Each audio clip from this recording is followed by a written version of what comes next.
l'a choisi. Il est là présent. Oh Jésus.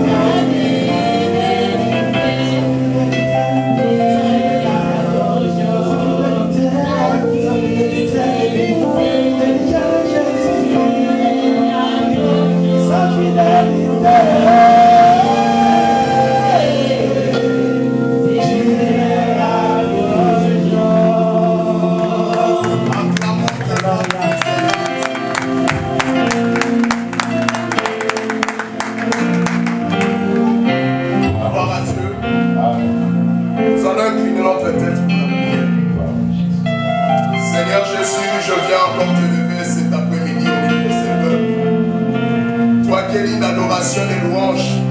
Si nous sommes réunis dans cet endroit, ce n'est pas pour la gloire de l'homme. Nous sommes là, Seigneur Jésus-Christ, pour la gloire de ton nom. Glorifie ton nom cet après-midi, Seigneur Jésus-Christ. Toi, le serviteur fidèle qui donne la nourriture convenable au temps convenable. Tu connais le besoin de ce peuple, car c'est toi le Dieu qui sonde le cœur et les reins. Viens te glorifier cet après-midi. Que je sois effacé. Mets tes paroles dans ma bouche. Mets les mots qu'il faut afin que Seigneur la vie se manifeste à ce peuple Jésus. Que je diminue, que toi tu croisses. Que je sois effacé, que les œuvres de l'Esprit se manifestent en moi. Car il est écrit que dans cette alliance, personne n'enseignera son prochain. Nous serons tous enseignés par toi. Car l'onction que nous avons reçue de celui qui est saint nous enseigne toutes choses. Et je confie le cœur de ce peuple entre tes mains. Oui, Seigneur de gloire, je viens briser la puissance de l'incrédulité.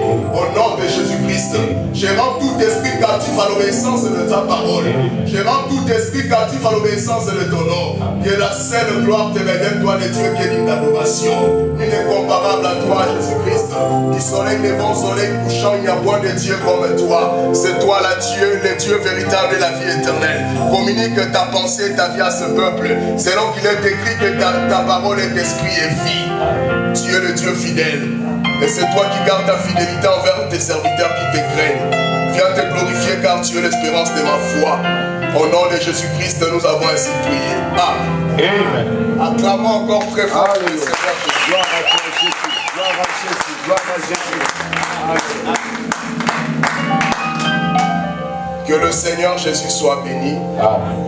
Nous nous excusons pour le retard parce que la rue Birmingham a été... Tous les accès ont été bloqués suite aux travaux. Nous avons perdu beaucoup de place pour trouver une place à l'extérieur. Mais le Seigneur a permis encore que nous nous retrouvons dans cet endroit. Il n'y a pas de hasard. La Bible déclare qu'il est doux et agréable aux frères de demeurer ensemble. C'est là où l'Éternel envoie la bénédiction et la vie pour l'éternité. Si l'Éternel réunit son peuple, c'est parce qu'il a de bonnes choses à donner.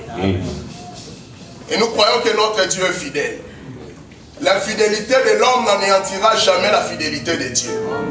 Il est écrit que sa renommée s'est acquise par l'accomplissement de ses promesses. La renommée de l'Éternel est grande parce qu'il est le Dieu qui accomplit ses promesses. Nous sommes en train de parler de la divinité de Jésus. Parce que le Seigneur Jésus-Christ a dit aux Juifs, vous mourrez dans vos péchés parce que vous ne croyez pas qui je suis. Il a dit un jour aux Juifs, celui qui pêche contre le Fils de l'homme, ses péchés seront pardonnés. Mais celui qui pêche contre le Saint-Esprit, ses péchés ne seront jamais pardonnés, même dans ce siècle, même dans le siècle à venir. Donc le blasphème du Saint-Esprit est impardonnable. Mais lui-même dit encore aux Juifs, vous mourrez dans vos péchés, parce que vous ne croyez pas qui je suis. Donc il y a Jésus et Jésus. Il y a Jésus qui était porté par Marie. Que les Juifs ont dit que nous connaissons son père, nous connaissons sa mère, nous connaissons ses frères et sœurs. Mais dans cette enveloppe, il y avait le grand esprit éternel. Amen. Le Dieu qui a ni commencement de vie ni fin de vie. Raison pour laquelle quand Luc relate la généalogie de Jésus, il dit que Jésus-Christ, fils de Marie, fils de Joseph, comme on le croyait. Amen. Parce que le véritable Jésus n'est ni fils de Marie, ni fils de Joseph. Amen. Il n'a ni commencement de vie, ni fin de vie. Amen.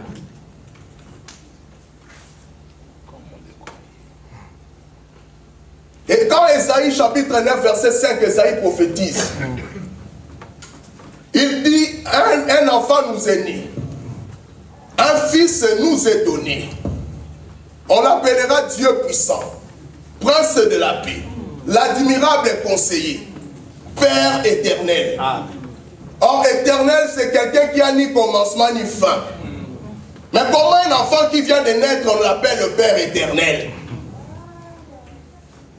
Or, quelqu'un qui vient de naître, c'est-à-dire il a un commencement.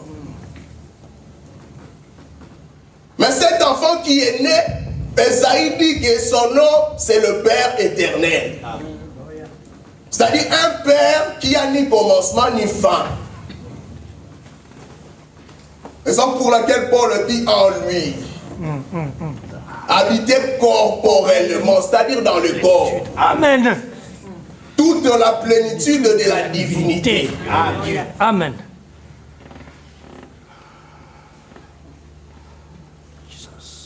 Et Paul nous dit sans contredit, le mystère de la piété est grand. Nous sommes dans 1 Timothée 3,16. Parce que dans la Bible, il y a deux mystères. Il y a le mystère de l'iniquité et il y a le mystère de la piété. Le mystère de l'iniquité, c'est le mystère du diable qui consiste à égarer. Mais le mystère de la piété, c'est le mystère du salut, le mystère de Dieu. Et la Bible déclare que sans contredire ce mystère. Parce qu'on ne peut pas le contredire. Dieu a été manifesté dans la chair. Il était vu des anges, prêché aux nations, cru dans le monde et élevé dans la gloire. Si on parle de l'élévation, c'est qu'il était rabaissé. Amen. Amen. Que Dieu nous fasse grâce. Parce qu'il n'y a pas quelque chose qui est plus important que la parole de Dieu.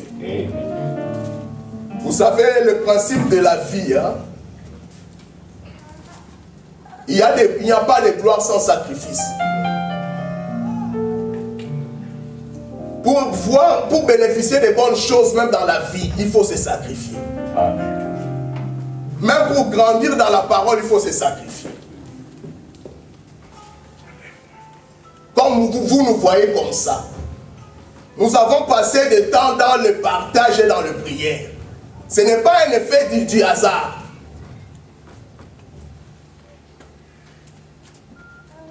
On ne se moque pas de Dieu. Ce que l'homme a semé, c'est ce qu'il moissonnera. C'est-à-dire, pour grandir dans les choses de Dieu, il y a aussi ta part. Souvenez-vous de la parabole du talent. Le Seigneur a dit qu'il a remis un talent, deux talents, trois talents à trois personnes différentes.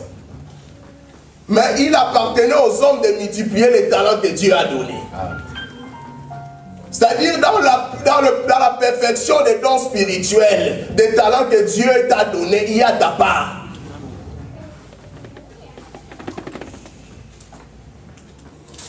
Même la nature nous enseigne. Pour qu'un étudiant puisse réussir, il doit revoir ses cours.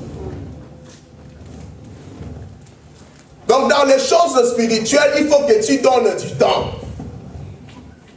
Il y a beaucoup de gens qui n'arrivent pas à vivre les choses spirituelles parce qu'ils ne donnent pas du temps à Dieu. C'est ça. Tu ne pries pas. Tu ne médites pas. Et comment tu veux expérimenter les choses de Dieu?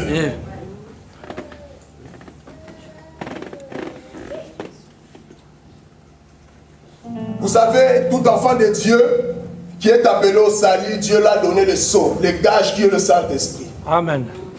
Mais il faut savoir aussi que Dieu est une présence qui s'approche devant celui qui s'approche de lui. La Bible déclare que celui qui s'approche de l'Éternel, l'Éternel s'approchera de lui. Amen. Des enfants de Dieu, celui qui s'approche de Dieu plus que l'autre, il expérimentera plus de merveilles de Dieu. Amen. C'est une réalité. Amen. Passer du temps, des heures devant la présence de Dieu, ça paye. Toujours.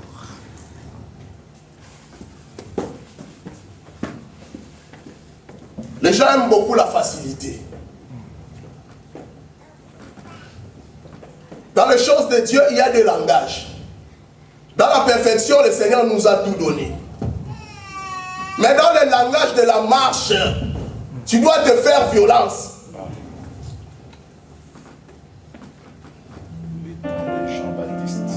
Il y a certaines choses qui doivent s'arracher. Même si l'Éternel avait promis la terre promise à Israël, Canaan. Mais Israël devait se battre pour la conquérir.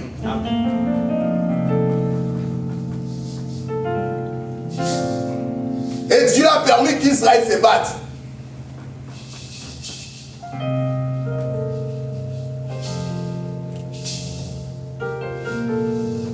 Parler de la divinité,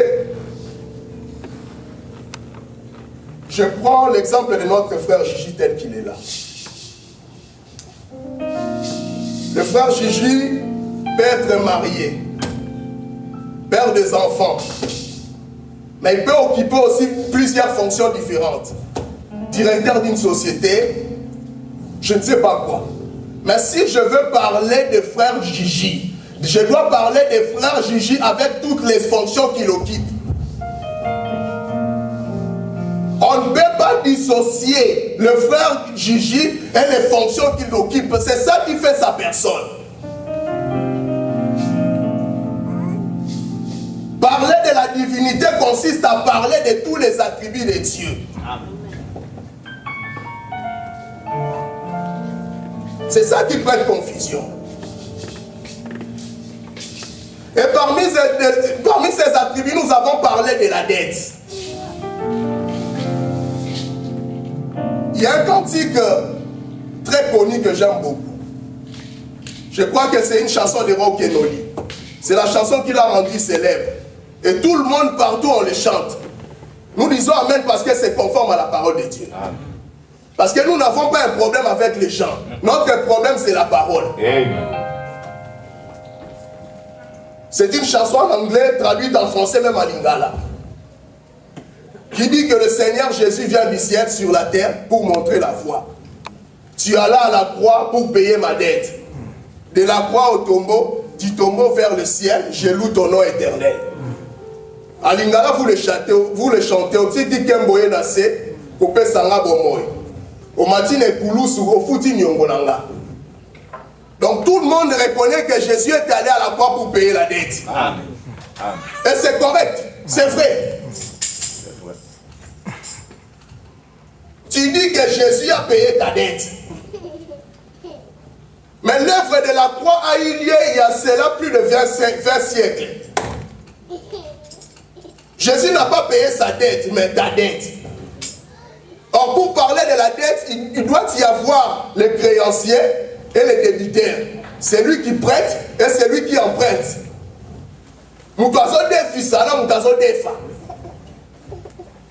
Mais tu dis que c'est ta dette, donc c'est toi le débiteur. Mais je te pose la question. Quand Jésus a été crucifié, si cette œuvre a payé ta dette, toi tu n'étais pas né.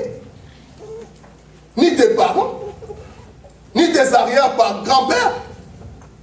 Quand est-ce que toi tu as contracté cette dette? C'était quand et où? Mais tu chantes que Jésus a payé ta dette. C'est quel type de dette? Quel genre de dette? L'argent, les beignets, les foufous. Alléluia. Aujourd'hui, je vais parler comme un petit enfant. Amen.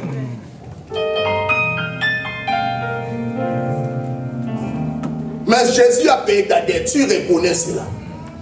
Mais comment se fait-il? Parce que si l'œuvre de la croix a payé la dette, c'est que la dette existait avant l'œuvre de la croix. Parce qu'il faut d'abord contracter la dette. Et on vient payer la dette après. C'est plus grave encore parce que tu n'étais pas là. Et comment est-ce que toi tu as contracté la dette? Raison pour laquelle nous avons parlé de cette histoire de 2 Rois chapitre 4 versets 1 à 7. Une veuve est venue trouver Élisée. Elle dit à Élisée, ton serviteur, mon mari, craignait l'Éternel. Il est mort endetté. Quelqu'un qui craint Dieu, mais il est mort endetté.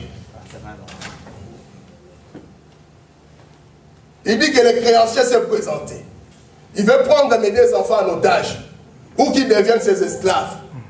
Et Élisée pose la question. Qu'as-tu à la maison?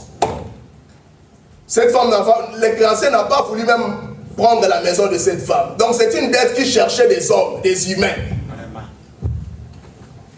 Il dit que j'ai un vase à la maison, un vase rempli d'huile. Le prophète a dit correct. Demande les vases en plus grand nombre chez les voisins. Fais entrer tous les vases, ferme ta porte. Prends les vases qui étaient remplis d'huile, déverse sur tous les vases et paye ta dette, tu vivras toi et tes enfants. Amen. Nous avons dit que l'homme qui a contracté la dette, qui est mort endetté, c'était Adam. Amen. Parce que la maison, il s'agit de la terre. Dieu a confié la terre à Adam.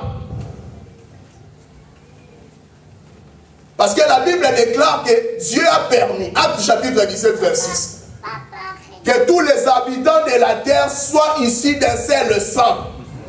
Toutes les races sont sorties d'Adam. Amen. Le père de l'humanité, c'est Adam. Amen. La Bible déclare que c'est Adam qui a contracté la dette. Il est mort endetté. Et le péché d'Adam devait peser sur toute sa descendance. Tous son péché sont privés de la gloire de Dieu. Raison pour laquelle la Bible déclare que nos pères ont mangé des raisins verts. Mais c'est les dents des enfants qui sont agacées. Amen.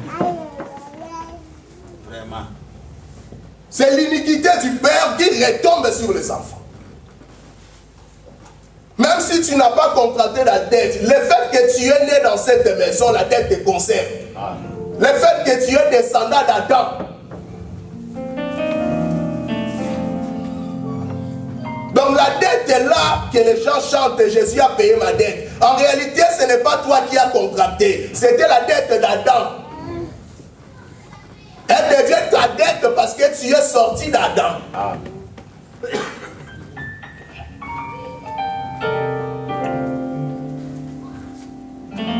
Mais il y avait un vase rempli d'huile qui n'était pas vide, qui est sorti dans la même maison. Nous avons dit parler de vase parce que la Bible, c'est un livre de symboles.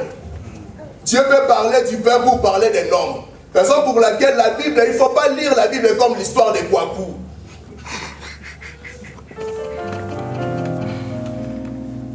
L'écriture tue, mais c'est l'esprit qui vivifie. Amen. Il y a un vase rempli d'huile qui est sorti dans la même maison où la personne qui a contracté est décédée. Et ce vase-là rempli d'huile qui a payé la dette. Quand Jésus est entré dans le monde, il dit que l'Esprit de Dieu m'a oint. L'Éternel est sur moi. Donc c'était un vase rempli d'huile. Mais qui devait baptiser d'autres personnes par le baptême du Saint-Esprit. Amen. Jean-Baptiste a dit que moi je vous baptise d'eau, mais celui qui viendra après moi vous baptisera d'esprit et de feu. Ne peut donner le Saint-Esprit, il n'y a que le Seigneur Jésus.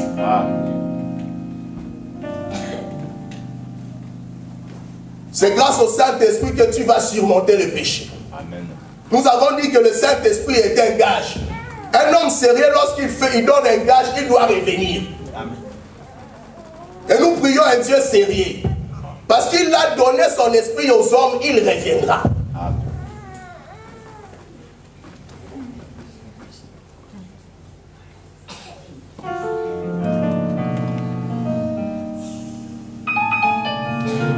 Amen.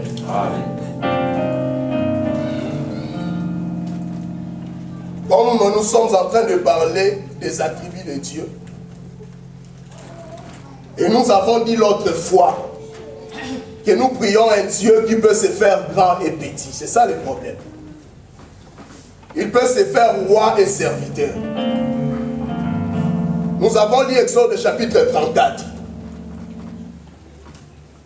Dieu voulait donner les nouvelles tables de la loi à Moïse.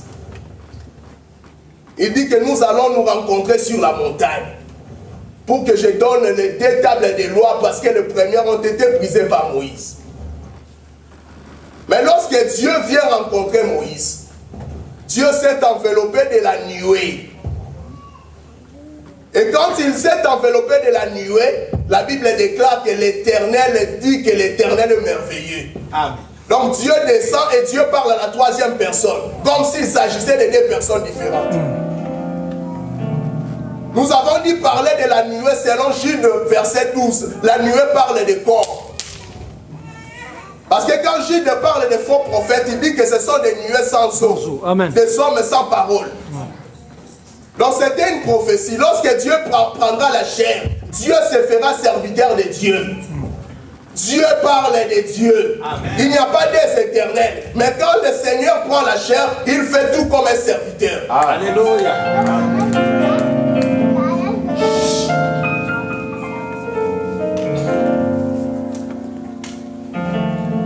Et toujours le bien-aimé Esaïe nous dit, dans le livre d'Esaïe chapitre 35,